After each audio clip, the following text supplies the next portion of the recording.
안녕하세요, 잼테크 스튜디오의 잼입니다. 제가 저번 영상에 여러분들에게 바티스 렌즈를 소개해 드렸습니다. 풀프레임용 렌즈로서 굉장히 뛰어났다고 제가 아주 극찬했었던 렌즈인데, 혹시 못 보신 분들이 있으시다면 이 링크 한번 보시고 와주시길 바랍니다. 저번 시간에 렌즈 얘기가 나와서 오늘은 좀 카메라에 관한 얘기를 한 번 더 해보려고 합니다. 이 미러리스군, 특히 소니 카메라 중에서 보급형 아마추어 분들이 가장 많이 사용하시는 게 바로 알파 6000 시리즈 카메라가 되겠습니다.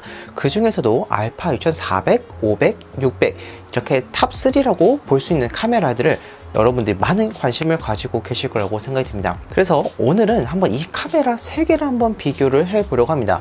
이 카메라 세대 중에서 알파 6500은 사용했다가 처분을 하고 알파 6400으로 갈아타서 사용 중이고, 알파 6600 같은 경우는 매장 가서 아니면 렌탈을 해서 조금 더 구체적으로 만져본 경험이 있어서 여러분들에게 그 경험을 토대로 한번 말씀을 드리려고 합니다. 지금 시작하겠습니다. 먼저 공통점부터 찾아보도록 하겠습니다. 알파 6400, 알파 2500, 6600 이 세 제품은 굉장히 비슷한 점들이 많습니다. 그래서 한번 제가 좀 여러분들에게 먼저 말씀을 드릴게요. 자, 먼저 화소 같은 경우는 2420만원소를 가지고 있고, 프로세서 같은 경우는 바이온지 X 프로세서를 공통적으로 가지고 있습니다. 그리고 셋 다 LCD 화면의 크기는 3인치가 되겠고요. 최대 셔터 스피드는 4000분의 1초가 되겠습니다. 초점 영역은 425포인트가 되겠고요. 동영상 최대 촬영은 4K 30프레임까지 가능합니다. 여기서 4K 24프레임으로 촬영을 할 시에는 크롭되지 않고 굉장히 고화질로 촬영할 수 있다는 것도 역시 공통적인 특징이 되겠습니다.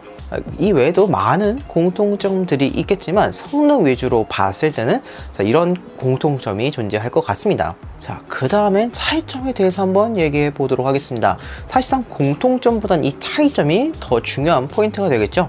자, 가장 큰 차이점 첫 번째는 바로 배터리가 되겠습니다. 이 배터리가 정말 중요하죠. 촬영을 하다가 배터리가 오래 가면 오래 갈수록 번거로움도 없어지고 촬영이 끊길 일도 없어지니까 배터리 무시할 수 없는 포인트가 됩니다.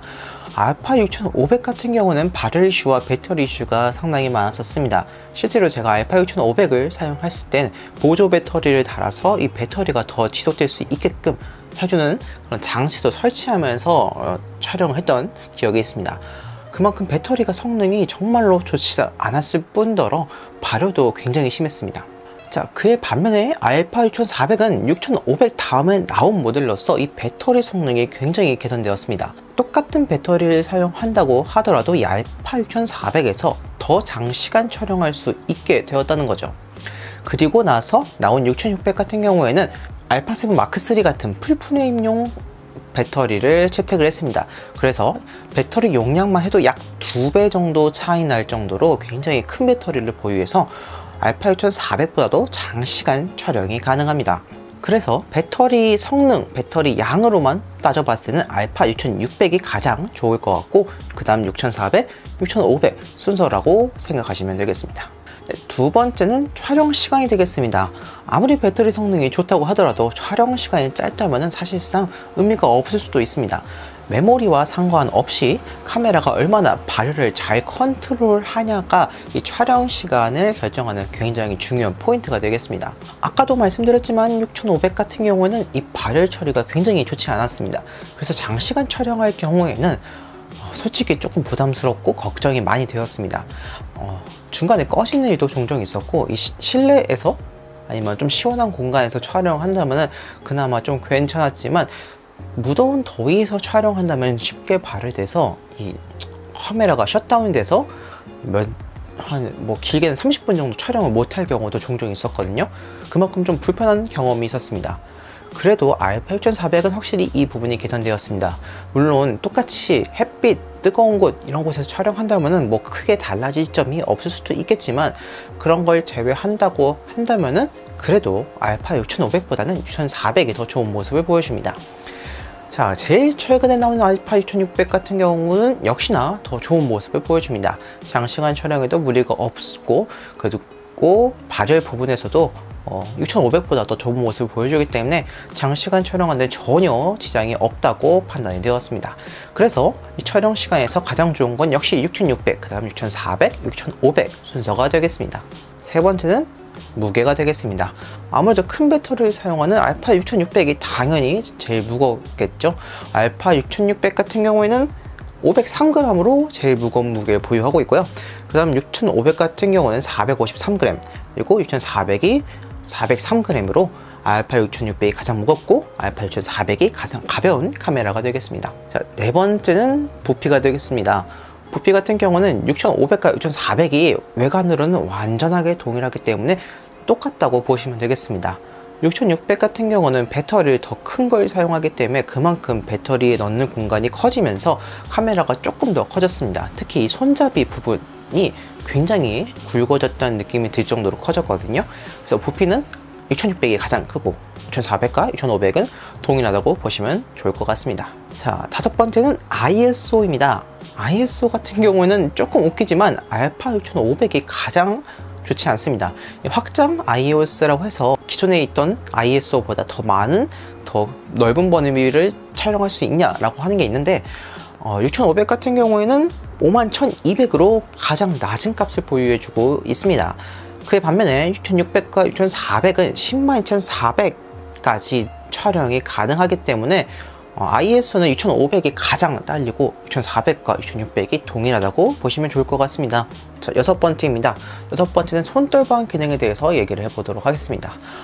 손떨방은 6400만 존재하지 않습니다. 6500, 6600은 둘 다 존재하는데 사실상 6400과 6500의 가장 큰 차이점이 바로 손떨방 기능이 되겠습니다. 손떨방, 손떨림 방지 기능이라고 해서 여러분들이 이동하면서 촬영할 때 이 카메라 센서가 그걸 얼만큼 보정할 수 있냐가 손떨림 방지, 손떨림 보정 기능이 되겠습니다. 그럼 그 차이가 얼마나 크냐라고 궁금하신 분들이 분명히 있으실 거라고 생각이 드는데요. 그래서 제가 예전에 올려뒀던 영상이 있습니다. 이 영상을 한번 보시길 바랍니다. 이 영상이 여러분들에게 손떨방 방지 차이가 얼마나 큰지를 보여줄 수 있는 좋은 영상이라고 생각이 듭니다. 일곱 번째는 바로 가격이 되겠습니다. 가격 역시나 정말 중요한 포인트겠죠. 알파 6600이 가장 많은 기능을 보유한 만큼 제일 가격이 비쌉니다. 그 다음에 6500이 6400보다 상위 버전이기 때문에 역시 6500이 중간 정도 가격을 하고 있고요. 6400이 제일 저렴한 가격을 하고 있습니다. 자, 마지막 여덟 번째는 바로 틸트형 액정이 되겠습니다. 일단 액정 같은 경우는 세 기종 모두 다 틸트형 액정입니다. 아래서 위로 촬영하든 위에서 아래로 촬영하든 무리 없이 촬영할 수 있지만 6500만이 셀프 촬영 모드가 되지 않습니다.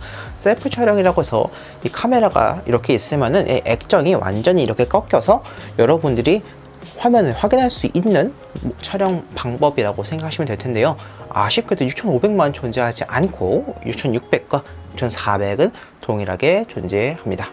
자, 이렇게 한번 8가지 측면에서 이 카메라를 비교해 보았습니다. 그럼 조금 더 정리할 필요가 있을 거라고 생각이 드는데, 자, 먼저 6400부터 한번 정리를 해 볼게요. 6400은 이 세 기종 중에서 가장 저렴합니다. 그렇기 때문에 아무래도 손떨림 방지라는 중요한 기능이 누락이 된 제품이라고 생각하시면 되겠습니다.